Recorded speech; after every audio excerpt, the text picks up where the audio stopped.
Hey guys, this is JAG556 at Infidel Tactical Arms, Part 2. I'm going to go ahead and start covering my vest and a couple other items that I've got laying around here. This is my loadout that I'm running with right now. I've got another one in the closet, in the bunker we call it. But this is the one that I've got right now. I'm trying to, like to get me another set of plates for this one, but I've just got soft armor, Safari Land Level 3A. It helps a lot to train with some weight, but not, you don't want to run your plates every day to train, especially on those hot days. You need to some, but not every day, on those light days that you're going to try to run your soft armor. But anyway, we'll start from the left here. I've got an Otis cleaning kit on this side of my vest, and it can double as a blowout kit or your maintenance. And we'll go ahead and open this up. I've just got my multi-tools are usually in here. I'm not quite sure where those are at right now, but I usually run a set of Gerber multi-tools, and then I've got just a little screwdriver with a large and small Phillips and flathead screwdriver. And you can run any number of things in there, backup flashlight, anything like that. Okay, that's just the front compartment, and it zips down and it folds out wide open.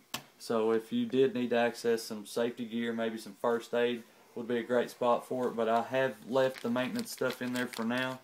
Got a couple of cleaning kits for AKs. We run a few AKs and ARs, so it's good to have cleaning systems for maintenance in the field. Another C.Q.F here, Combat Quick Fix. Hope you guys like that. This is a 12 gauge and a 20 gauge that's been shot. And what we did was we took some Strike Anywhere matches, put them inside, capped the two together, and taped it off. That should work pretty well to keep some extra matches around in case you were to need that in the field. Got my standard Otis cleaning kit in here. I slipped a little bag over top of this center divider just to keep everything in place really good. Got some backup batteries for my Streamlight TLR3 for my pistol, and got my snake, some cleaning solution, things like that. This could be a really good platform for a number of things. Not quite sure how I'm going to run it yet, but this has worked out pretty good so far. I'm going to start throwing a couple little extras in there. I'm a pack rat, and it never hurts to have a couple of extra things in there that are really important to your task at hand. Okay, I've got 511 mag pouches, AR mag pouches, and FBE, and usually I run them folded in, and I didn't this time. But that's just because of transport. When I'm transporting my vest, I will close what I can. But I've got standard GI mags in there with the good followers, mag pull followers inside of them. Those are really good. And we have the multicam double mag pouch over here with more MOLLE adapters on the front. I've got two standard GI mags. Those are actually Bushmaster. Those are some really good mags. Didn't have to change the followers.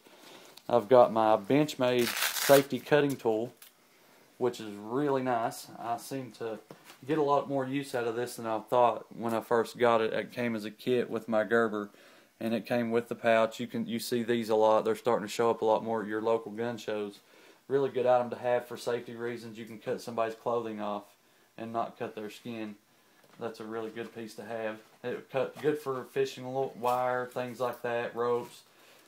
It's a really good piece to have, and it's not taking up any room anywhere. So I've got a speed loader here, 511 speed loader. I've got an extra P-mag right here. That's where I grab my quick draw from if I need a quick reload. And once I'm done, I just feed it forward, throw the empties over here or on the ground, wherever they may fall. But always be sure to move your full mags to your quick draw right there. Got my cat tourniquet up here on the top. And it's quick access because it really does need to be in quick access. You just rip it and grip it. It's right there. If anything goes down, you're able to take care of yourself or your buddy as quick as possible. And you're going to see that a lot on a lot of guys' vests as well. I'm going to go ahead and close this back up for now.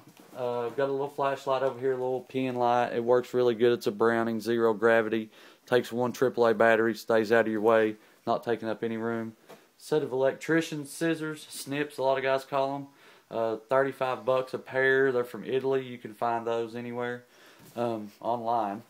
We'll move on around here. Got my 511 boot knife. Can work as a backup blade. Not sure if I'm liking where it's at the moment, but I have used it a few times from there. It seems to stay in place real well. Plus it moves a little bit as you need it to. So if you're shifting, it can move, but it won't fall off, which it was made to do that. And that works really good. Got a pistol mag pouch for my Glock. Got another 511 pistol mag pouch for my Glock. Got one here. And there's my multi-tools I was talking about. Gerber multi-tools with replaceable cutting blades. I heard today that those are carbide blades, so you can replace those out anytime you need to. Really good set. I really recommend the Gerber, the black multi-tools they have. Those are standard issue in some departments of the Army and Department of Defense. May have a few too many blades on me right now, but I've got another bigger fix. It feels like a good fixed blade, but it folds and gets out of your way. That's just a good fighting knife if I need it, and it's not a beater, but if I'm going to use it, this is the one I'm going to use. I can do any kind of work I need with this and not cry about it later. Alright, we'll move on around those here. 511 pouches, they got the slick stick on them, yeah, don't they? Slick stick system on the 511. They're really easy to move if you're like us, moving your stuff around a lot, trying to get it, combat ready. This really helps. All you do is, I'll actually show you one real quick. If you're not familiar with it, you pop your mag out. You know how hard it is to get these things in here. Boom, off there. You can put something else, move them around, and it's all really quick to take off. Putting it back on isn't that hard either because it's kind of stiff. The slick stick system is awesome. I recommend you look into these pouches here. And we'll go ahead. Fairly cheap too. Yeah, not that bad expensive either. Alright, and here is my blowout kit / first aid kit. I know this pouch, so I know that I can have both of them in there. I know it's uncommon to run extra stuff in your blowout kit, but just where I know it's for me and most of my buddies, my battle buddies, know where it's at, they'll be able to get to it really quick as well. Alright, the first little part inside here is our standard first aid stuff, just a little bit of extras, like I said, on a pack rat and a combat trained combat lifesaver.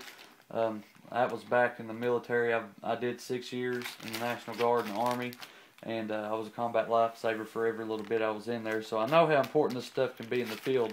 It doesn't look like a whole lot. It's just a little bit of electrolytes, triangular bandage, compression bandage, some chapstick, band-aids, some pins in case you need to fix somebody up. I got some water purification tablets. And just a little bit of this stuff can really help you out in the field, especially if you're going to be out there for a while. And these are the cards that are, this bag, if you watched our other video, you know that this bag is standard issue. And we did a video on this earlier. This is a compacted version. We took some of the stuff out. But this card here is what you would mark someone that was injured. You would want to tag them with this here. And you need to write down what you've done, what kind of injuries you see. That way the people who are actually coming to save their lives can come out here and know what's going on like that. It's a really good thing to have. Make copies of that. Try to find that if you can. Then I've got my blowout kit right here. You know how I know? Because it says so right there. But that's for anybody that comes up to it and doesn't know. They'll know exactly what I'm talking about. Okay, we've got our regular hemorrhage control, compression bandage, trauma wound dressing, Israeli bandage, whatever you want to call it. We've got some quick clot, which is some great stuff. Body marker. We've got our first aid dressing, camouflaged. We have our airway and our compressed gauze. All this stuff, and I've actually got some medical tape as well. All this stuff is standard. You should have this in your blowout kit or first aid kit. If pretty easy to find. Yeah, pretty easy to find. You can find it online. Nursing stores, medical supply stores will have every bit of this, and they'll be happy to sell it to you. Alright, we'll get this out of the way. I had a little surprise over here on the side. Wasn't going to bring it out, but we'll show you. We've got a little bit of time left here. We run one of these per every 2 men. This is the NZT-22 Russian-made night vision goggles. For each man, he has a battle buddy, and one of the two will have these on at any time on their person, whether it's in a vehicle, on their MOLLE system. These are really, really good set of night vision goggles.